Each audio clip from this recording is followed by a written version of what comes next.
Seema will be talking on artificial intelligence, cyberspace, information and communication technologies, future of security in South Asia.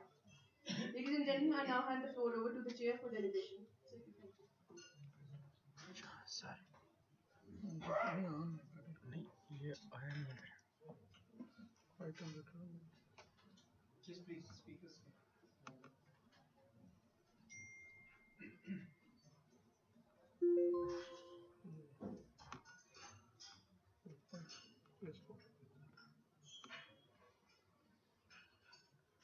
पूरा folder निकाल लेता हूँ. Ladies and gentlemen, deterrence and its applicability remains a dynamic concept and cannot be taken for granted. A constant review is therefore indispensable to ensure sustained credibility. The innovative technological developments invariably become the harbinger of ushering new military doctrines and strategies. Thus, the other factors notwithstanding, consideration of innovative defense technologies by either party to a conflict remains one of the most critical aspects that can directly impact strategic deterrence. Any review of the relevant literature would reveal a long list of technologies of broad interest to defense communities around the world. Various contemporary studies suggest over 24 categories of emerging technologies in which modern militaries are making material investments.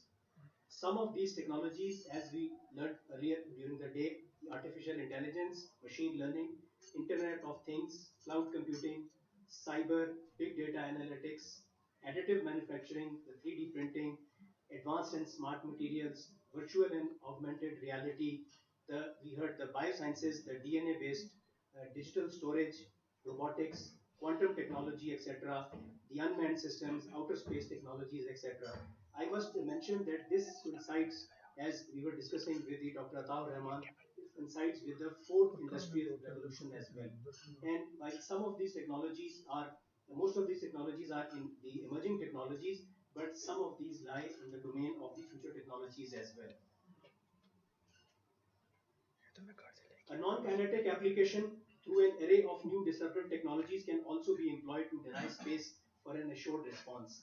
These could include the cyber technologies, directed energy weapons like laser, EMP, high-powered microwave, etc., and hypersonic regime, some of which would carry implications for Pakistan's nuclear and missile deterrence. Fewer states, as well as some leading corporations like Google, Microsoft, Amazon, Apple, etc., are also investing in the high-end application of some of these technologies. The commercial advantages aside, these are also potentially quite destabilizing in respect of military or geopolitical competition. Ladies and gentlemen, we have heard the eminent Professor Dr. Ataur Rahman, the keynote speaker of the day, which was certainly very enlightening talk followed by an interesting Q&A session. We have three highly informed experts to enlighten us with their views on various aspects of this highly complex and evolving subject. May I request all the worthy speakers to kindly take no more than 10 minutes for their views so that we have adequate time for the question answer session. And now I would request Ms. Amna Rafiq, Research Associate ACDC, she would set the pace by providing some essential elements as she briefs us on understanding emerging technologies.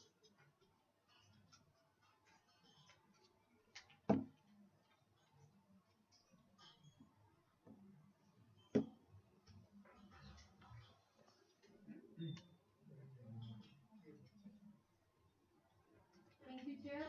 Ladies and gentlemen, Assalamu alaikum and very good morning. Earlier, we had an excellent session with Professor Dr. Ataur Rahman on the significance of the emerging technologies. I will take lead from what he said about the huge change which is coming due to the emerging technologies.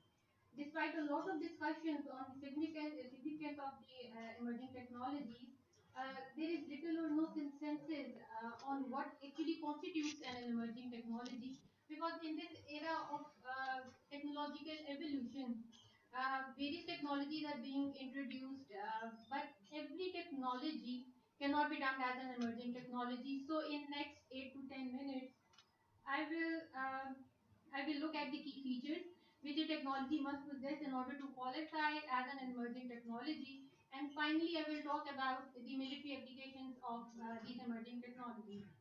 So, starting off with the very basic question, what exactly does emerging technology mean? A set of radically developing, coherent, and novel technologies with the ability to produce prominent effects. These technologies not only have the potential to alter the institutional framework and set of stakeholders, but also the nature of interaction among them. The true potential of their impact remains ambiguous due to their manifestation in the near future. So now we have six key features of the emerging technology. The first one is the fast growth rate. Second is the high level of coherence. Third is the novelty. The fourth one is the ability to produce prominent effects across the various sectors: political, economic, social, and the fourth one and the fifth one is the ambiguity regarding the impact manifestation in the near future. So, as we have already discussed, that majority of these technologies are dual-use technology. But keeping in view the scope of this event, I will just focus on the military dimensions of these technologies. According to the various reports by the United Nations and the research papers by the US Congressional Research Services, these are the few emerging technologies, especially relevant in the field of the defense and security. Artificial intelligence, autonomous systems, quantum technology, electromagnetic or the directed energy weapons, advanced missile and missile defense technologies, space-based technology, cyberspace, and ICT, biotechnology and advanced chemicals, and the last one is the material technology. So, what kind of the capabilities these emerging technologies will offer in military domain? The first one is the artificial intelligence. Artificial intelligence can be used in ISR applications, military logistics and robotics, nuclear command and control systems. It can be incorporated into the early warning systems and ballistic missile defense systems. Another interesting and the very modern application of artificial intelligence is the creation of the deep fakes, which can be utilized in the information warfare. Then the best application is the artificial intelligence combined with the cyber operations. Like you can enhance the speed of a cyber attack by incorporating the artificial intelligence. Then the semi-autonomous or the lethal autonomous weapons and the recent phenomena of the swarming drones and a perfect display done by China in this area. The next technology is the quantum computing. Artificial intelligence largely depend on the quantum advancement in the quantum computing. It will enhance the communication system, interception, and decrypt. It can also be used in the quantum radar systems, and as the consolidation of this technology will take place in next 3 to 5 years, it will make oceans transparent. It means it will become really easy to detect a nuclear submarine posing serious threat to the survivability of the sea-based nuclear deterrent. The next one is the electromagnetics. There are three types of electromagnetics: solid, free electrons, and the fiber-based. These electromagnetics can be used in the short-range air defense systems. It is the best defense against swarming drone technology, and states can also intercept missiles like the boost sprays. Jamming is a very common and the other application of this electromagnetics. Then high-powered microwave weapons or heat ray is a new phenomenon which can be used for crowd controlling. The last two are the very interesting and the least discussed applications of the electromagnetic.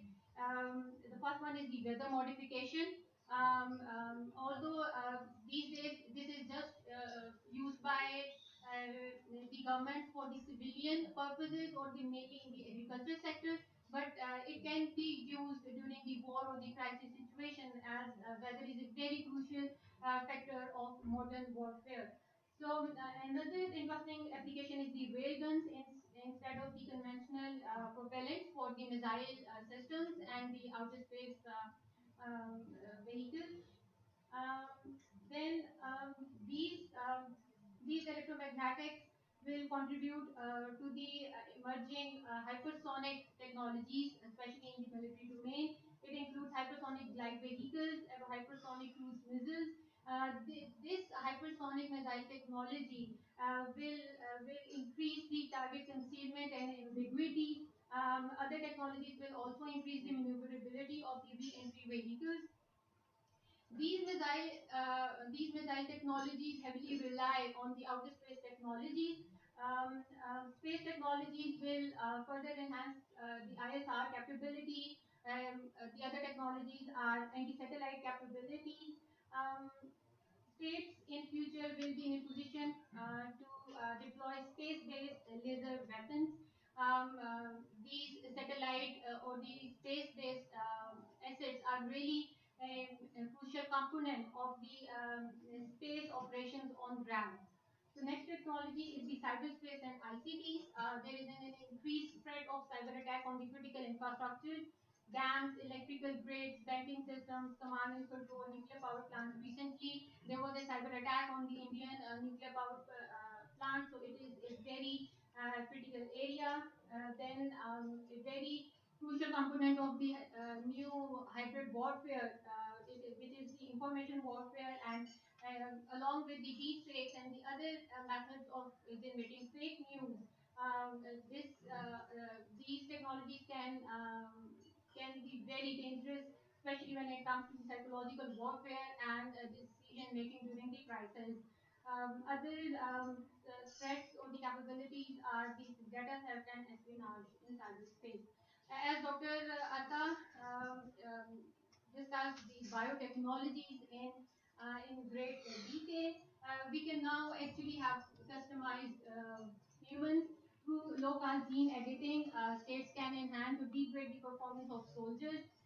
Plus, states can also create new genetic codes or recreate the extant viruses, disease, and the nerve agents through biosynthetic engineering.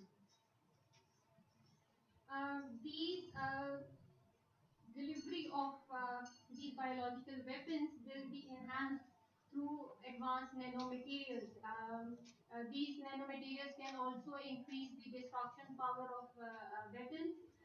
Plus, the 3D printing, along with the printing of the human organs, we can also print weapons and the spare parts of the missiles and the other tanks and weaponry. So it will also be further enhanced by the digitally designed warhead structures. So the impact of these technologies on the strategic stability in South Asia will be discussed by my fellow speakers. So that brings me to the end of my presentation. Thank you for your attention. Thank Now I would request Dr. Adil Sultan, he will throw light closer to home, that is impact of military technologies and force postures on South Asian perspective. Thank you.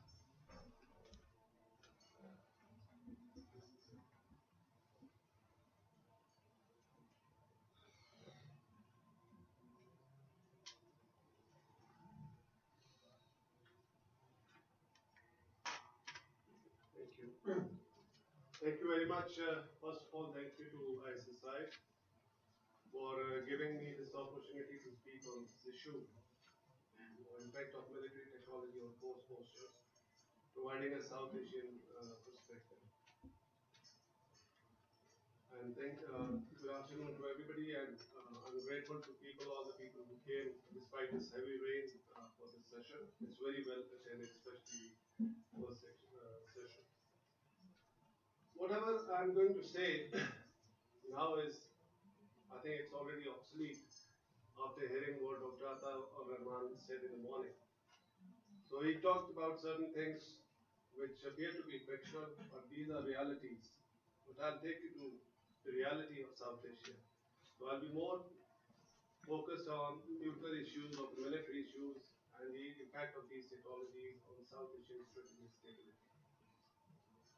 So as the topic was about force posture, the force posture we can define as the military disposition, strength, and the condition of readiness as it affects the capabilities.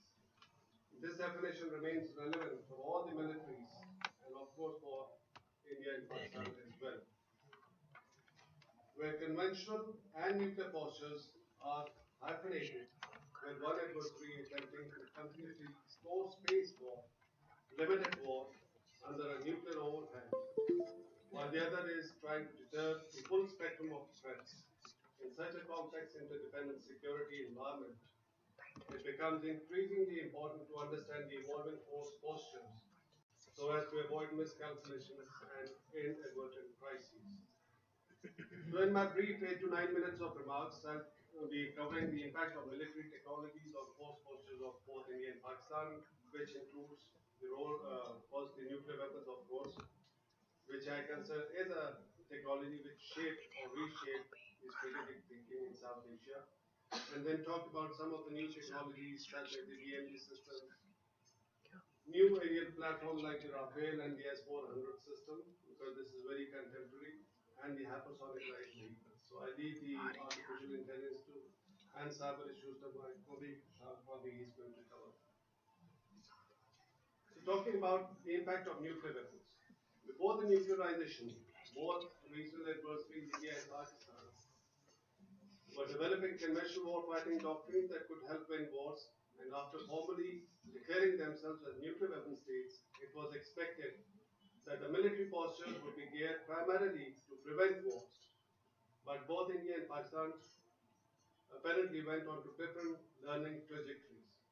India, with its conventional military advantage, started to explore space for a limited war under a nuclear overhang, while Pakistan increased its reliance on nuclear weapons to prevent even a limited military conflict with India. This differentiated nuclear learning pushed the two traditional rivals to acquire new capabilities and develop doctrines that could help serve their respective military and political objectives. Resultantly, the region continues to remain in a state of what General Kizwai recently coined the term elusive strategic stability. I'll briefly talk about India's Cold Start doctrine and proactive operation strategy and how it affected Pakistan's nuclear posture and the evolution of full spectrum deterrence posture. The two successive crises of 1999 and 2001 and 2, immediately after the nuclear test of 1998, brought out different lessons for both India and Pakistan. Nuclear deterrence became the core of Pakistan's overall military posture, and India started exploring space for a limited conventional war without crossing Pakistan's perceived nuclear threshold. And I say perceived because this is what India perceived. And it introduced its new war-fighting doctrine of cold start or the proactive operation strategy. In response, Pakistan introduced its short-range ballistic missiles, also called as tactical nuclear weapons, as part of its full-spectrum deterrence posture to deter the entire spectrum of threats, ranging from tactical to an all-out war. I must clarify over here that, contrary to the general misperception, full-spectrum deterrence is not a quantitative shift but a qualitative response to deal with the new challenge as and is in line with the Pakistan's policy of credible minimum deterrence posture. The introduction of tactical nuclear weapons helped Pakistan to reduce pressure on its conventional military and strengthen the overall deterrence posture. But it also brought into question the credibility of India's 2003 doctrine that promises massive retaliation in response to any use of nuclear weapons, whether it's tactical or strategic. Now I'll explain it in a scenario. If India launches Cold Start doctrine and in response Pakistan decided to use or threaten the use of its tactical nuclear weapons to deter India from crossing the international border, it would have been extremely difficult for the Indian decision makers to retaliate massively against Pakistan's major cities, especially once India is itself the aggressor and has initiated the hostilities. So to deal with this credibility dilemma, where the massive retaliation doctrine became incredible, India introduced its own version of tactical nuclear weapons.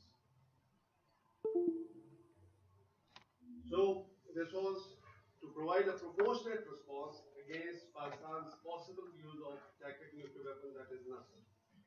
So there is an interesting lesson how tactical nuclear weapons in both India and Pakistan have been viewed differently. Pakistan introduced its tactical nuclear weapons primarily to deter India's even limited war-fighting strategy, whereas India has introduced its tactical nuclear weapons as a limited nuclear war fighting strategy. So one state is using the tactical nuclear weapons as a war prevention instrument, whereas the other state is using the tactical nuclear weapons as a nuclear war fighting strategy. Talking about the DMD systems, very briefly, these systems are inherently offensive in nature and are considered destabilizing between nuclear armed adversaries. In a peculiar South Asian environment, these systems are not likely to work due to short flight time, and also because there is no foolproof system that could guarantee that all incoming missiles could be intercepted. And in a nuclear game, even few missiles, if they pass through the defense system, they're good enough to cause unacceptable damage. The acquisition of BMD system, nevertheless, could provide a false sense of security to the Indian decision makers that they would be able to protect their major cities, which could encourage them to consider launching preemptive counter-force strikes against Pakistan. And several Indian senior decision makers who have been part of India's nuclear command authority, including their two defense ministers, have alluded to such a possibility of a counter-force preemptive strike against Pakistan.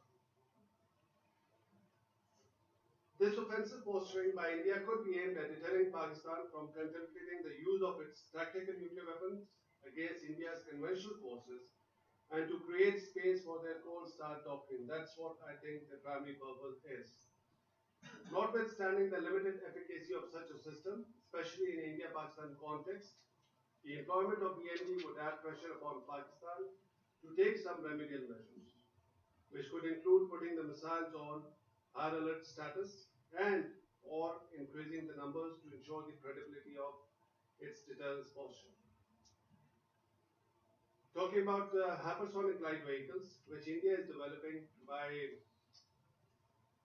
modifying the Russian supplied BrahMos missiles, and they have termed it as hypersonic light vehicles. These weapon systems have the capability to penetrate missile defense systems and target mobile ground-based missiles. As of now, it is not yet clear whether India would equip these missiles with conventional or a nuclear warhead. But the HGVs, or the hypersonic light vehicles, could be used to carry out surgical strikes against Pakistan or or to be used in a counter-force role to target Pakistan's short-range ballistic missiles, and again to create that space for their limited war-fighting doctrine. These systems have another destabilizing, are in fact are destabilizing because that it reduces the reaction time for the adversary and could add pressure to keep the nuclear weapons on high alert status, thus increasing the possibility of miscalculation on both the sides. India has also tested its anti-satellite weapon in 2019 by shooting down one of its own satellite, causing significant space debris. The ASAT weapons could threaten adversaries' communication and surveillance capabilities and render its command and control infrastructure as ineffective during a crisis. This could push its adversaries to maintain defensive posture to preserve credibility of their deterrence posture, or develop a similar capability as a deterrent to deny India the space supremacy. This would have unintended consequences of an arms race in space and keep the region in a cycle of stability, instability. Before concluding, I think it's important to also talk about India's new doctrine of surgical strikes, because this is a new concept that India is evolving for the future also. And I believe that it was conceived after the failure of its cold start doctrine, because in the last few crises we have seen that India, despite having operationalized its cold start doctrine, was unable to practice against Pakistan. So in 2016, India claimed that it had carried out ground-based surgical strikes against Pakistan. Pakistan did not respond and denied of any such attack across the LOC. But again in February 2019, India attempted this aerial surgical strike against Pakistan. So in response to this Indian provocation, Pakistan Air Force retaliated with a tit for tat kind of a surgical strike as part of what is now officially described as a quid pro quo plus military posture. This caused significant damage to India's military and political standing. Embarrassed by the outcome of last year's aerial encounter, India is ambitiously working to acquire and operationalize the French Rafale aircraft for a possible aerial strike of punitive measures in the future, and is also acquiring S-400 anti-missile system from Russia. These weapon systems, once in the Indian inventory, could embolden the Indian decision makers to once again contemplate aerial surgical strike, as I just mentioned, for their limited political objectives, because this is what the wars are turning out to be. It's no more occupation of territory, it's more of a signaling that a nuclear weapon state can take punitive measure against another nuclear weapon state. And this is very dangerous thinking. So finally, to conclude, technology plays important role in shaping the military posture, especially in a country like India, where the Defense Research and Development Organization enjoys considerable autonomy to push their institutional interests and develop solutions against abstract threats. Why I say abstract threat? Because the military posture is mostly geared against Pakistan, but they continue to profess that China is the principal adversary. So there is lack of clarity, at least in terms of public statements, what India wants to do and what is its potential actually. So these ongoing developments add compulsion on a country like Pakistan to develop innovative solutions that could help maintain the credibility of its deterrence posture against an adversary that enjoys significant conventional military advantage and is looking for means to assert its hegemony in the region. This ongoing competition continues to strain strategic stability in the region, and the possibility of miscalculation and inadvertent military crashes cannot be completely ruled out.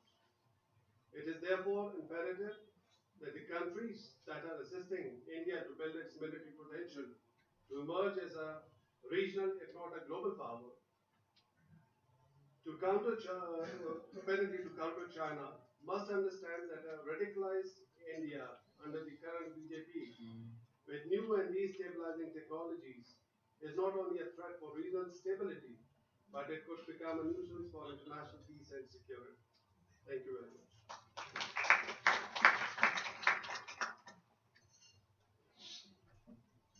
Ladies and gentlemen, our final panelist of the day is Mr. Jean Chima, who's Director Arms Control and Disarmament at MOFA. He'll talk about ICT, cyberspace, and artificial intelligence.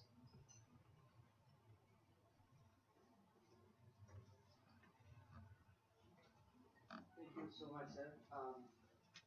I'm extremely humbled for the invitation and for the opportunity to participate.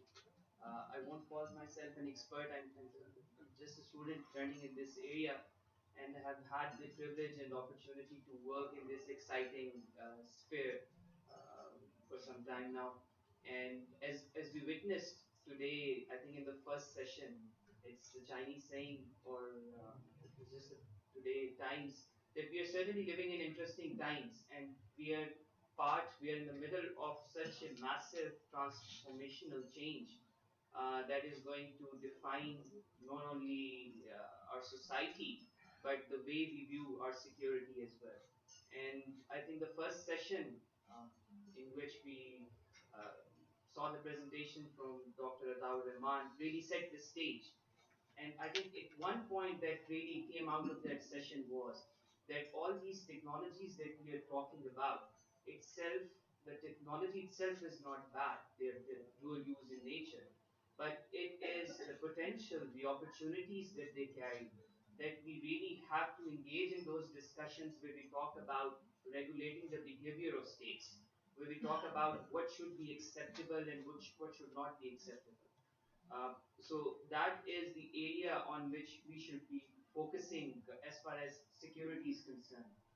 In my talk today, in my brief intervention, I will be focusing on some of the technologies, particularly cybersecurity and artificial intelligence and information communication technologies.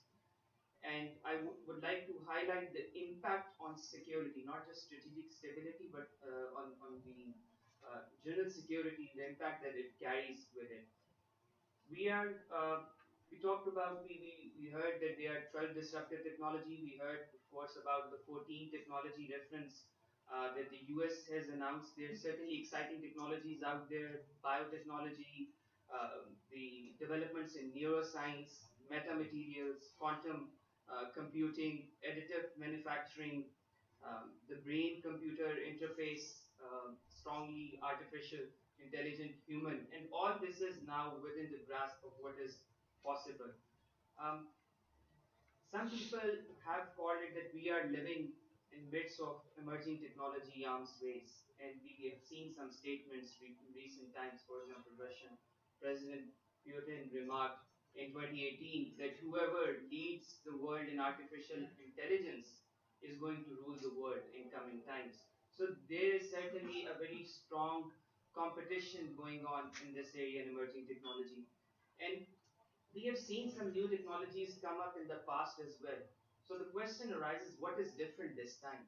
And I think one of the reasons that we really have to see and understand is that this time the changes that are taking place, I mean, initially there were technologies, some were mentioned in the past in the early 20th century as well, but those changes brought some revolutionary changes, but they did not really cause an upheaval in society in a very massive way. And what we are seeing right now, what many fear, that all these technologies, if they are weaponized, if they're used in warfare, they will be truly disruptive in a sense that they will fundamentally alter the social construct, how we view security. They will alter the definitions of strategic stability as well. And there is an effort going on to further understand those changes as well. One other thing that was highlighted, I think, and that will be part of my throughout of this talk in cybersecurity and AI is that it will be very difficult to control the spread of these technologies. Yes, there will be efforts in export control regimes. Many countries are trying to limit, but it's going to be out there, and the countries will be catching up fast on these emerging technologies. Some will reach there first, others will follow, and all those archaic models that really helped us in the past regarding proliferation of technologies, regarding the dual use nature of those technologies, the 20th century models, instruments, they're not going to work for these emerging technologies. You cannot spread, you cannot just limit the technologies that these set of countries are not going to have those technologies. Because private sector is going to play a major role in this area. So we have to evolve new approaches for these emerging technologies. And the discussion currently at various global multilateral fora is taking place on what kind of new approaches we need to adopt for these emerging technologies.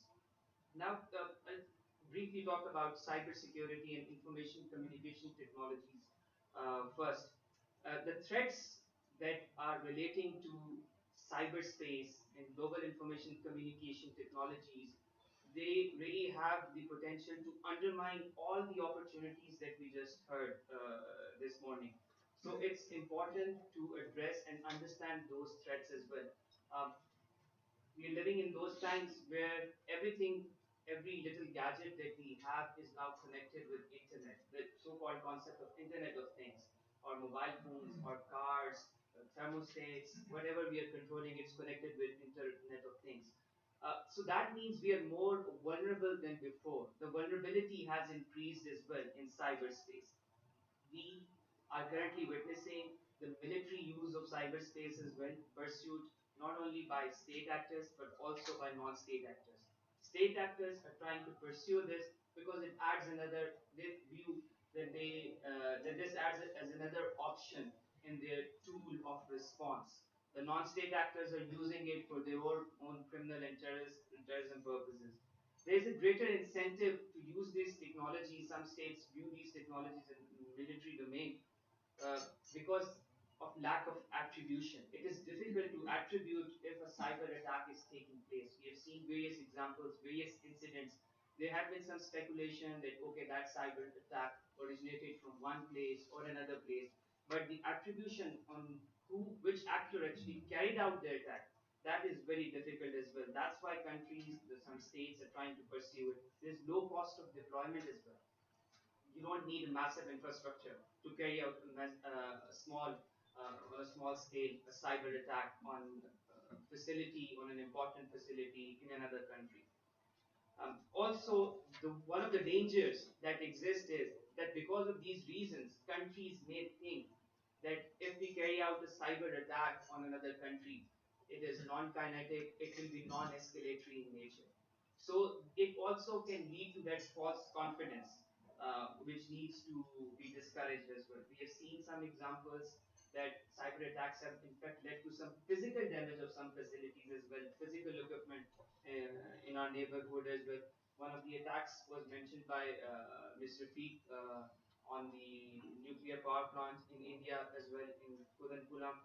So all these issues have really led to strengthening all the discussions on strengthening of our systems, and there have been some attacks on extracting, stealing information. In 2013, there was an attack in which not only Pakistan but some of the other regional countries were targeted as well, relating to Hadoop malware that really targeted stealing of some information, and that was found that was reported to be of Indian origin in the past in 2013. So there have been some instances here and there in the past as well.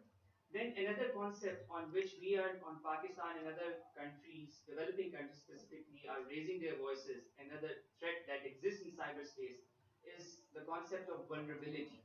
Um, we see some attempts of stockpiling of vulnerabilities in some of the systems that we have. For example, some of you may have heard about backdoors in some of the telephones, some of the computers that are being manufactured in certain countries. WhatsApp, the application had was reported to have a vulnerability as well. So countries are raising their voice that this needs to be regulated. That all those backdoors that exist in these antivirus softwares, in these small applications, they need to be regulated. The countries should declare them and share them that information, that cooperative mechanisms between different states that does not exist as of now. That should be developed at the UN. In South Asia, uh, we see that of course there are some capabilities that are being developed in our neighborhood that are not only defensive in nature but offensive in nature as well. And existing CDMs, the restraint measures that our distinguished diplomats negotiated many years ago, they do not capture these events. They do not capture these events. For example, the 1988 agreement on prohibition of attack on nuclear facilities, back when it was negotiated, it did not envisage a cyber attack on a facility. So all those instruments that we have, the confidence building measures, they were negotiated in a different age. There is this requirement to really evolve mechanisms for these emerging technologies. On the UN side, there have been some discussions on through group of governmental experts, open-ended working groups that are discussing this issue. But there are differences in approaches. There are various differences. Countries agree that international law or UN Charter will continue to apply in cyberspace as well as it applies in physical space. But then questions start to emerge. How will it apply? How will the UN Article 51, the right to self-defense, will be interpreted in cyberspace? What will be the threshold of cyber attack? How will be the law of armed conflict or humanitarian law will be applied in these? And nobody has the answer. So these questions are increasingly being raised on those issues. Now on artificial intelligence, it is certainly a very exciting field. We use AI, and sometimes we don't even realize, all around us, all small little applications, whether it is a telephone. In my mobile phone, my AI-based mobile phone is making constant recommendations after going through my emails that whether you want to set up or create a new event, or whether if I have to reach a new place, it itself generates that the traffic is light. You can leave your place at a certain point in time without me telling it so. So all these AI-based applications are really being used in so many applications. around us every day. And why it is happening, we see because, of course, there is some developments in technology. The size of transistors, integrated circuits, it is decreasing. The cost is decreasing. So more and more is possible in less resources as we progress in this. And one of the fundamental factor that I really talked about initially is that the private sector is outpacing the governmental sector in this field. All these technologies, the progress, the development that is taking place is being witnessed at the backbone of private sector. Even the military technologies, the weaponization of these technologies, the U.S.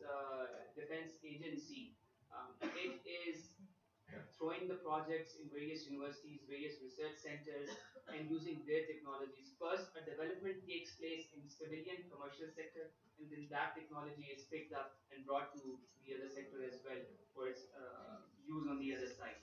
In 2015, Chinese company Baidu, they developed this speech recognition system. We saw one of its application that you can have the translation, live automatic translation. That was first developed by a commercial company.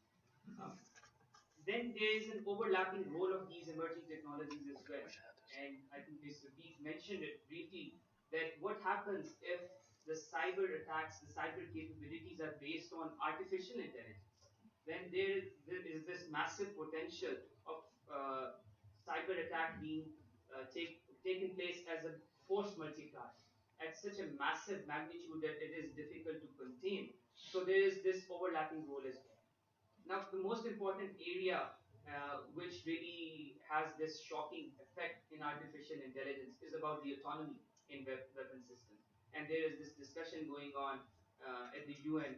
You may have heard some videos being forwarded to you about killer robots, the small technologies, the small insect-like drones that are now a thing of reality and are no longer existing only in fiction. So all those technologies are being discussed in AI sphere within the concept of autonomy. Autonomy. How much autonomy you can give, you can manufacture in a weapon, and what kind of human control should be there. There are various moral, ethical, legal, and political questions that are being raised by different states. Moral, that if you give full autonomy to a machine, if a machine can decide who to kill and when to kill, there are serious moral and ethical questions resulting from that.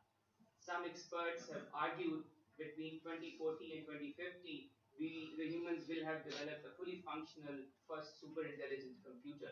And in 2070, between 2070 and 2080, some are claiming that we would be achieving technological singularity, the artificial intelligence singularity, where the explosion in artificial world will become uncontrollable or irreversible because of this autonomy issue. Then there are legal questions, of course, if the international law applies, if the state responsibility applies, and if a weapon is fully autonomous, human is out of the loop, which actor is responsible? If it breaks a law, is it the machine? How can you hold the machine accountable for that? And how will you apply the law of armed conflict? How will you interpret the principles of distinction, proportionality, and precaution? So these are all legal dilemmas and political dilemmas as well. Of course, if you have these technologies, then it lowers the threshold of conflict as well. If a country, if a leader believes that you can deploy these technologies and you cannot have really huge repercussions, you cannot have human cost, then you can certainly try and deploy those technologies while remaining under the threshold of that full blown conflict. And we already know that a state in our neighborhood is itself working on finding ways on how to have those offensive capabilities while remaining under the threshold of a full blown conflict. So these are some issues that are being raised in the context of international fora as well. These questions are being discussed. And this is where I think we would want our researchers, our academia, our community to come forward, discuss those impacts, because these impacts The consequences of the weaponization of these technologies is not fully yet understood. So we need people to come forward, really discuss what kind of impacts these emerging technologies carry, and what will be the answers to all those questions on how the law will apply, what kind of regulations, what kind of institutions do we need uh, to govern this spread of emerging technologies, which itself inherently is not bad. It has so many applications.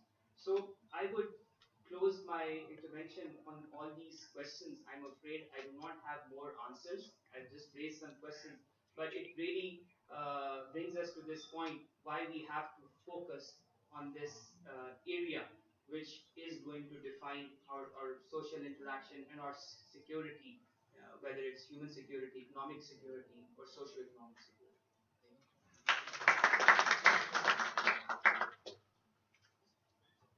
We heard our keynote speaker in the morning, and these three speakers have opened up the canvas to some extent of this entire very complex subject. Now the house is open for your questions, and kindly keep your questions and comments crisp, and kindly direct the questions specifically to a particular uh, the participant who the presenter, and you can introduce yourself about the question.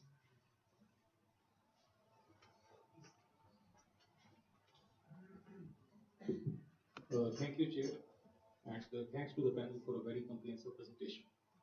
I'm Ayaz Mood from NDU. My question is to Dr. Adil Sultan.